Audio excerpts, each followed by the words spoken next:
Em nome do Pai, do Filho e do Espírito Santo. Amém. Salve Maria, caríssimos irmãos, caríssimos amigos. Estamos uma vez mais juntos para meditar no Evangelho Dominical, neste que já é o 28º domingo do tempo comum. E hoje o Evangelho traz-nos 10 milagres. 10 milagres. Nós todos andamos aí em busca de milagres para a nossa vida, não é? E hoje o Nosso Senhor faz 10 milagres de uma só vez, inacreditavelmente. Mas não são só 10, não. Na realidade, 10 são os que aparecem no Evangelho, mas na realidade são 11 milagres. Mas para termos uma ideia do porquê deste 11º milagre que eu acabei de mencionar, que não aparece no Evangelho tão explícito,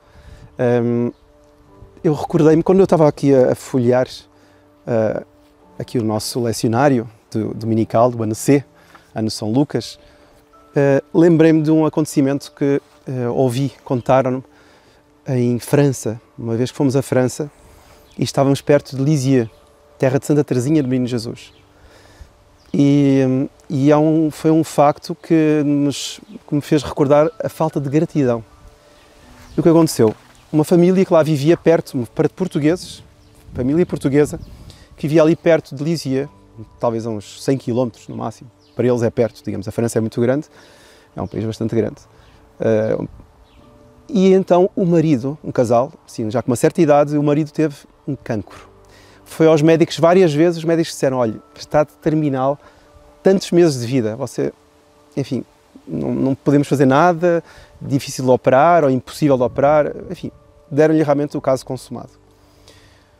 Bom, a mulher, mais piedosa do que o marido, começou a dizer, vamos rezar, vamos fazer uma promessa, vamos não sei o quê, olha, vamos a Lisieux, vamos à terra de Santa Teresinha, vamos pedir a ela que faça um milagre, não sei quanto, Ela disse que mandaria rosas do céu, estaria no céu a fazer bem à terra. E o marido assim um pouco reticente, não era assim tão piedoso. E depois da insistência da esposa, então lá foi. Foi com a sua fé, a fé do marido, a fé da esposa, que era mais ardente. Foram até Lisieux, fizeram uma promessa. Uma promessa de, se ele ficasse curado, de ele fazer qualquer coisa, enfim, cumprir com algumas orações ou uma caminhada, ou o que fosse, não sei.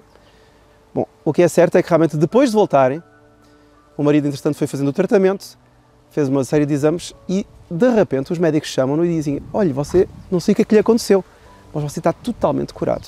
Ou seja, o que você tinha, o cancro, não tem mais, pronto, está curado, tem alta, pode ir para casa, tá bom? E o homem pulou de alegria, né? Estou curado, não sei o quê. Foi ter com a esposa, estou curado, e a esposa, bom, lembras-te, temos de agradecer a Santa Teresinha. E o marido ficou, bom, mas ela já me curou, agora... E o marido então não quis, por preguiça, por desleixo, enfim, por falta de gratidão. O marido não foi a Lisieux, não quis agradecer porque, olha, já está curada, ela já ajudou, pronto. Sabe o que aconteceu? O que aconteceu foi que, talvez poucas semanas depois, novamente, ele começa a sentir dores, faz testes, novamente está ali o cancro. E, de facto, ele acabou por falecer pouco tempo depois. Bom, este facto, eu nunca mais me esqueci deste fatinho, assim, que me contaram lá, precisamente próximo de Lisieux, e talvez até com pessoas conhecidas desse casal, mas que me fez ver o quanto é trágica a falta de gratidão. A ingratidão é terrível. E o Evangelho de hoje fala-nos sobre esta ingratidão. Qual é o Evangelho de hoje? É um Evangelho exclusivo de São Lucas, é o Evangelho da cura dos 10 leprosos, todos devem conhecer. Diz assim o Evangelho. Naquele tempo, indo Jesus a caminho de Jerusalém, passava entre a Samaria e a Galileia. Então, Nosso Senhor está a ir a caminho, está a ir para sul, para Jerusalém. Ao entrar numa povoação, vieram ao seu encontro 10 leprosos. 10. Conservando-se à distância, disseram em alta voz. De facto, só para terem uma ideia, claro, a lepra era a pior doença que alguém poderia ter. Era uma doença que não só desfigurava a fisionomia e todo o corpo da pessoa, como ela era obrigada, a partir do momento em que ela tinha os mais breves, mais leves sintomas de lepra, ela era obrigada a apresentar-se a um sacerdote para que ele pudesse testificar de facto a doença e assim ele ganharia, quer dizer, perderia a sua vida, não é? partir do momento em que era realmente notificada a doença, ele era obrigado a isolar-se da sociedade, não é? Ou seja, viver numa cidadezinha de leprosos à parte, não dentro das cidades. Depois ele era obrigado a vestir uma roupa e a tapar o rosto, a tapar a barba, enfim, os homens, para identificar de facto que era um homem excluído da sociedade, um leproso. E ao mesmo tempo, quando ele passava perto de alguém, o leproso era obrigado a ter uma sineta, um badalo, o que fosse, para que as outras pessoas soubessem: ah, lá veio o leproso, vamos fugir daqui. Bom, era um fim trágico para uma pessoa, quer dizer, ser um excluído, um pária da sociedade. Ora, estes, uma vez que a desgraça em conjunto é sempre melhor, não é? Estes viviam em conjunto, de facto eram 10 leprosos. E então eles vão ter com o Nosso Senhor e gritam à distância. Eles não tiveram coragem de se aproximar. E aqui é uma coisa muito curiosa, porque o Nosso Senhor toca em leprosos em muitas ocasiões. Nos outros evangelhos, o Nosso Senhor toca em leprosos. Estes não tiveram coragem de se aproximar. Aqui entra um pormenor que eu acho muito, muito curioso. Como eles eram 10 e habitualmente faziam tudo em conjunto, talvez no meio deles algum quisesse se aproximar e pensasse assim: bom, o mestre já curou, eu ouvi falar, não é? Que o mestre tenha curado outros leprosos pelo toque. Então não fará problema nenhum, não haverá problema nenhum de me aproximar e que ele me toque também a mim. Mas ninguém se aproximou. Porquê? Porque uma vez que um não foi, o outro não foi, ninguém foi. Então entrou aqui um respeito humano. Isto acontece muito, parece-nos assim uma coisa que, mas o que é que isto a ver connosco? Não tem a ver. É mais ou menos como já aconteceu, estamos numa igreja, está um sacerdote para confessar, ninguém se levanta para se confessar porque tem vergonha. Como se alguém se levantasse e fosse confessar, as outras iriam. Mas às vezes a pessoa fica com vergonha. Não, se eu me levantar, o que é que os outros vão dizer? Se eu me aproximar ali do padre, o que é que eles vão pensar? Terrível. O respeito humano. E aqui, bom, isto é para todos pensarmos um pouquinho neste tema, o tema do respeito humano. Quer dizer, eles não se aproximaram, provavelmente por essa razão, não é? Porque eles já tinham ouvido falar do Divino Mestre e veriam que não havia problema absolutamente nenhum de que ele os tocasse, porque já tinha tocado em outros, não é? E ele é que iria curá-los, não ia ser contagiado. Bom, seja como for, eles aproximam-se e à distância, pedindo ajuda, Jesus disse-lhes: ide mostrar-vos aos sacerdotes. Bom, o que é que significa isto? Bom, não sei nem curou nem nada, quer dizer, ide mostrar-vos aos sacerdotes. E eles tiveram fé. Tiveram fé. Uau! Porquê? Porque eles sabiam que quando eram curados, a primeira coisa que eles deviam fazer era ir ter novamente com o sacerdote, que os tinha realmente colocado no catálogo dos leprosos, para que o sacerdote averiguasse o seu novo estado e dissesse: de facto, de uma forma incompreensível, este fulano aqui está curado.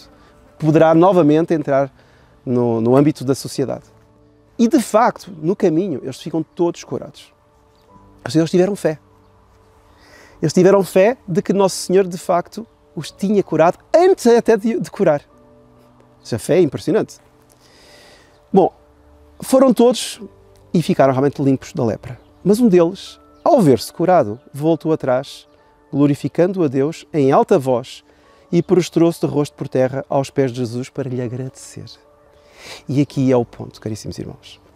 Dos 10, 9 foram curados e foram ter com o sacerdote. De facto, eles eram judeus, tinham a obrigação de ir ter com o sacerdote.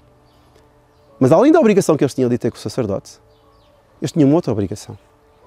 É que depois de serem curados e de ir ter ao sacerdote a explicar ou mostrar-se para que eles pudessem de facto ser inseridos, reinseridos na sociedade, eles tinham a obrigação de vir agradecer àquilo que os curou. Não é? Vejam que eles tinham fé, mas não tiveram gratidão. E nós vemos que as virtudes são co-irmãs. Todas as virtudes são co-irmãs. Quer dizer, nós não podemos dizer assim: eu tenho muita fé, mas não tenho tal outra virtude. Se não tenho tal outra virtude, significa que eu não tenho muita fé. Vejam, por exemplo, eu tenho muita esperança. Eu sou uma pessoa com muita confiança. Acredita na vida eterna? Não sei se acredito. Bom, então de facto, a sua esperança não é válida. Que fé que você tem então na vida eterna? Não é? Se eu tenho esperança, sou uma pessoa otimista, por exemplo, mas não acredito na vida eterna, porque a esperança faz-me acreditar e ter, digamos, saber de que um dia, no final da vida, depois da prática do bem, eu vou salvar a minha alma, vou para o céu. Isso é digamos, isso é o fim, é o objetivo, o objeto da esperança. Ora, se eu tenho esperança numa coisa vaga, não é? Mas eu de facto não penso no céu, significa que eu não tenho fé, porque a esperança e a fé estão interligadas. A gente podia fazer isso em relação a muitas outras coisas, muitas outras virtudes. Não é? E se eu tenho caridade, mas não amo a Deus, a minha caridade é pouca. Não é? A minha caridade é pouca e significa que a minha fé também é diminuta. Todas as virtudes são co-irmãs, como satélites de um sol. O sol é a principal virtude, que é, de facto, a fé. Estes homens aqui tinham todos fé, mas era uma fé diminuta. E era uma fé que infelizmente não tocava na outra virtude chamada gratidão, fundamental. E este 10º, que de facto voltou para trás, vejam curioso, ele não era judeu, ele era um samaritano. Os samaritanos eram realmente descendentes da ascendência judaica, mas que se tinham misturado com povos pagãos. Ele era, dentre os 10, era o pior de todos do ponto de vista da lei. Então ele sentiu-se mais culpado do que os outros. Porque o nosso Senhor cura judeus, não é? E ele estava ali no meio. E ele foi curado sem ser judeu. E foi um judeu que o curou. Foi Jesus, o Messias, não é? da tribo de Judá. Quer dizer, enfim, que era judeu, que vinha curar os judeus. Então Jesus curou os judeus e eu estou aqui no meio e também sou curado. Meu Deus, que graça extraordinária. Eu que sou o pior que está aqui, porque eu nem pertenço, nem pratico a lei que eles praticam, não é? E entretanto eu também fui curado. Então vejam como ele, reconhecendo-se o pior de todos, não é? E vendo-se curado, ele teve este mote assim de ir agradecer. E então, caríssimos irmãos, nós vemos que ele, vindo agradecer, o que é que aconteceu? Nosso Senhor irá dizer, ele vai prostrar-se diante de Jesus e Nosso Senhor irá dizer: levanta-te e segue o teu caminho, a tua fé te salvou. E aqui nós vemos uma coisa muito bonita. Os outros tiveram a sua carne limpa, tiveram o seu corpo recomposto, identificado como na primeira leitura do Livro dos Reis, que nos narra também o milagre do sírio Naamã, que mergulhou 7 vezes no Jordão e ficou curado. As carnes ficaram limpas. Mas o sírio Naamã, vejam, diz aqui na primeira leitura, diz que ia oferecer holocaustos ou sacrifícios ao Deus verdadeiro. Ou seja, ia agradecer, ia retribuir. Estes não retribuíram, estes 9. O que é que aconteceu? O que retribuiu, houve esta palavra: a tua fé te salvou. Ou seja, ele teve não só o seu corpo limpo da lepra, mas ele teve a sua alma limpa. E este homem salvou a sua alma. Os outros 9, nós não sabemos. Voltaram para a sociedade de onde vinham, voltaram a conviver com os seus. Estou de volta, finalmente estou curado, congratulem-se comigo. E nem agradeceram àquele que os curou. O que é que terá sido deles? Vejam o que é a falta de gratidão a Deus produz. O que é que adianta eles terem ficado curados de corpo, terem voltado para a sua vidinha, a sua vidoca de sempre, e não terem agradecido a Deus, e não terem ouvido esta palavra: a vossa fé vos salvou. Talvez não tenha salvado, não era suficiente, porque eles não souberam agradecer. Então, caríssimos irmãos, temos esta liturgia de hoje que nos fala da fé, mas nos fala de outra virtude satélite da fé, importantíssima, conexa, não é, com a fé, a virtude da gratidão. Saibamos crer em Deus, amar a Deus e, em decorrência disso, saibamos agradecer a Deus tudo o que Ele nos dá. Não é? Se eu recebo algo de bom, a vida, a cada dia, a cada momento, a cada instante, a comida que Ele me dá, um dia bonito como este, um jardim, uma palavra como esta, tudo eu devo agradecer a Deus. Eu devo saber agradecer, porque tudo é dom de Deus. Se eu não agradeço, quiçá eu não tenho a graça da salvação. O que é que acontecerá? A fé irá diminuir, certamente. Vamos pedir a Nossa Senhora que nos ajude a ter sempre esta noção de que todas as virtudes são co-irmãs. E eu ou pratico todas ou não pratico nenhuma de uma forma íntegra e cabal. E que a bênção de Deus Todo-Poderoso, Pai, Filho e Espírito Santo, desça sobre vós e permaneça para sempre. Amém. Louvado seja nosso Senhor Jesus Cristo.